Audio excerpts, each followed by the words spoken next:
Video में आप लोगों ने चतुर्भुज की परिभाषा, चतुर्भुज के प्रकार और उसके गुणधर्मों का अध्ययन किया। अब उसी पर आधारित 5.1 चैप्टर का हम सवाल आज हल करेंगे, प्रश्न को हल करेंगे एक एक करके। पहला प्रश्न आप देखिए 5.1 का है, ध्यान से। Standard 9 5.1 X Y Z W एक समांतर चतुर्भुज है। अब समांतर समझते ही इस गुणधर्म को ध्यान में रखना, तभी सवाल लगा पाओगे। इसमें क्वेश्चन क्या दिया गया है, दो पार्ट है। अभी इसका विकर्ण भी खींचना, मैं नहीं खींच रहा हूं, ये समझाने के बाद में करूंगा। समांतर चतुर्भुज एक्स वाई जेड डब्ल्यू में कोण एक्स वाई जेड का मान 135 दिया है, दिया बराबर। अब बाकी आपको कोण एक्स जेड डब्ल्यू का मान निकालना है और एक्स डब्ल्यू वाई का, एक्स माने इसका मान निकालना है और इसका निकालना है। आप पहले ही पढ़ चुके हैं, अगर किसी समांतर चतुर्भुज में एक कोण का मान दे दिया जाता है, बाकी का आप आराम से निकाल सकते हैं, खबर है। अब उसी आधार पे हम आपको हल करने जा रहे हैं। देखिए y का मान, सिर्फ मैं एक अक्षर बता रहा हूं, y का मान 135 दिया है, z का मान निकालना है। अब ये बताइए यहां पर आप कैसे निकाल सकते हैं, कोण y प्लस कोण z इक्वल टू 180 करके निकाल सकते हैं ना। z का मान आपका आ गया, और फिर ये जो y है 135, w निकाल लो। y और w में कौन सा रिलेशन है, y और w एक दूसरे के सम्मुख कोण है, अपोजिट एंगल है, इसलिए y का मान दिया है तो w का मान आप निकाल सकते हैं। अब इसमें अगला प्रश्न क्या दे रहा है, अगला प्रश्न ये दिया जा रहा है कि पहले हम विकर्ण रचना करते हैं। इसमें ये देखिए, ये विकर्ण है और ये विकर्ण है, ये एक दूसरे को बिंदु O पर प्रतिच्छेदित करते हैं। और आप पढ़ चुके हैं कि समांतर चतुर्भुज के विकर्ण एक दूसरे को समद्विभाजित करते हैं, मतलब जितना बड़ा ये होगा उतना ही बड़ा ये होगा।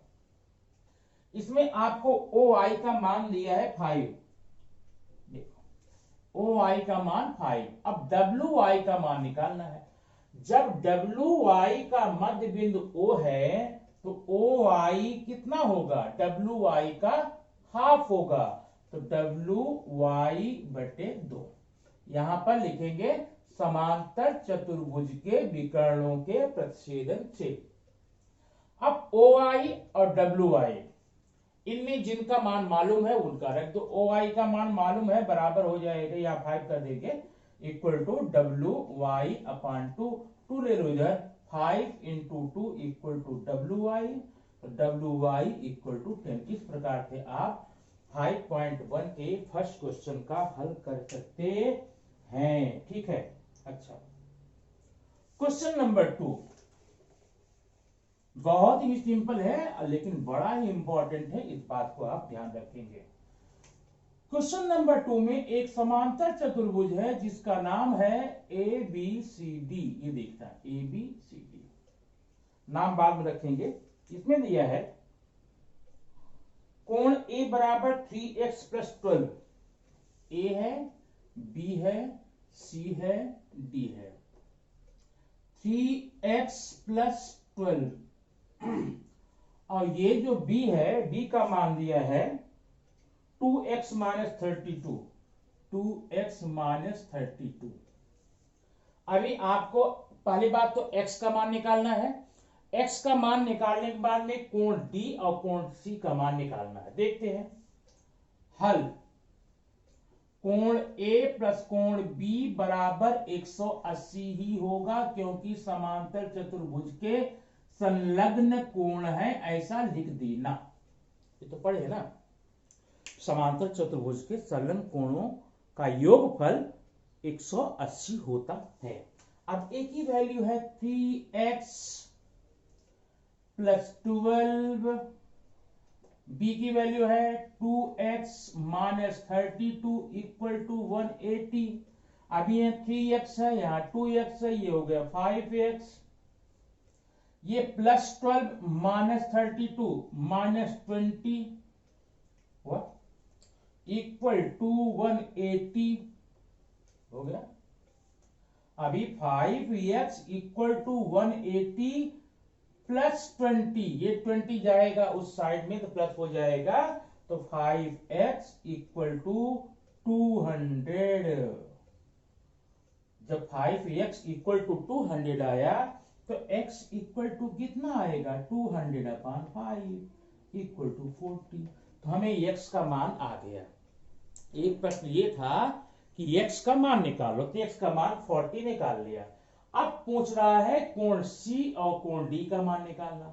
अब कोण C या D का मान आप तभी निकाल सकते हैं जब A और B का मान मालूम हो। तो आप देखते हैं इसको हम A और B का मान कैसे निकालेंगे, ये देखना। अभी कोण A बराबर 3x + 12 दिया है ना, इक्वल टू 3 इंटू x की वैल्यू 40 आई थी तो 2 इंटू 40 + 12। अभी ये देखो 120 + 12 इक्वल टू 132। कोण A बराबर 132 आ गया।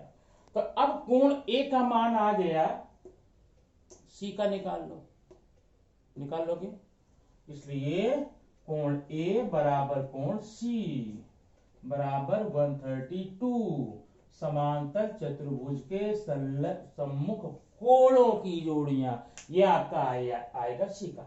अब D का निकालना। अब बताइए D का निकालने का अनेकों तरीके, चाहे B निकाल कर तब D में जाओ सम्मुख कोण, और चाहे A + D इक्वल टू 180 कर लो। ये देखो angle A + angle D equal to 180 समांतर चतुर्भुज के संलग्न कोण। हमें A की वैल्यू मालूम है 132 + D इक्वल टू 180, तो एंगल D इक्वल टू 180 - 132। अब घटाने अगर आता तो घटा लेना। यहां पर 8 7 - 3 4, ये आ गया D की वैल्यू। D का मान आपका 48 आया है। ठीक है, तो ये क्वेश्चन आपका था कौन सा, क्वेश्चन नंबर 2। आइए अब हम पढ़ेंगे क्वेश्चन नंबर 3 5.1 स्टैंडर्ड 9 सब्जेक्ट भूमिति। क्वेश्चन नंबर 3, क्वेश्चन नंबर 3 क्या कहा है पर सुनिए ध्यान से। एक समांतर चतुर्भुज है, समांतर चतुर्भुज, इसकी परिमिति जो है ना, परिमिति जो है दी गई है 150 cm, इसकी परिमिति 150 सेंटीमीटर दी गई है। अब इसमें एक चीज आगे कहा गया है, यदि इसकी एक भुजा दूसरी भुजा से 25 ज्यादा हो, तो ज्यादा माने बड़ी, तो अगर हमें छोटी भुजा का मान मालूम होता उसी में 25 जोड़कर बड़ी निकाल लेते हैं, लेकिन छोटी तो मालूम नहीं है, इसलिए लिखेंगे माना कि छोटी भुजा बराबर x। तो जब छोटी भुजा x हुई, इसलिए बड़ी भुजा हो जाएगी x + 25। अब आपको छोटी भुजा भी मिल गई, बड़ी भुजा भी मिल गई। अब परिमिति का सूत्र लगाओ, समांतर चतुर्भुज की परिमिति बराबर 2 कोष्टक में संलग्न भुजाओं का योगफल, या लिख लेना ऐसा। अभी परिमिति यहां पर दी गई है 150 इक्वल टू 2 कोष्टक में छोटी भुजा x है प्लस बड़ी भुजा x + 25 है। अभी बराबर 2 कोष्टक में हो जाएगा, ये देखो 2x + 25 इक्वल टू 2 का मल्टीप्लाई कर दो 4x + 50। ये देखो 150 इक्वल टू 4x + 50, पक्षांतर कर लो 4x equal to 150 - 50, 4x equal to 100, x equal to 100/4 equal to 25। इसका मतलब x का मान आ गया, x कौन है, छोटी भुजा, छोटी भुजा का मान x है, x का मान 25 आ गया। अब यहां पर मैं बता दूं, यहां पर इसलिए बड़ी भुजा बराबर, बड़ी भुजा कितनी है, छोटी से 25 ज्यादा है, छोटी का मान कितना है 25 आया है, ये प्लस ज्यादा 25 बराबर 50। तो इसमें आपको बड़ी भुजा और छोटी भुजा दोनों भुजाओं के मान आपको यहां पर आ गए हैं, ठीक है।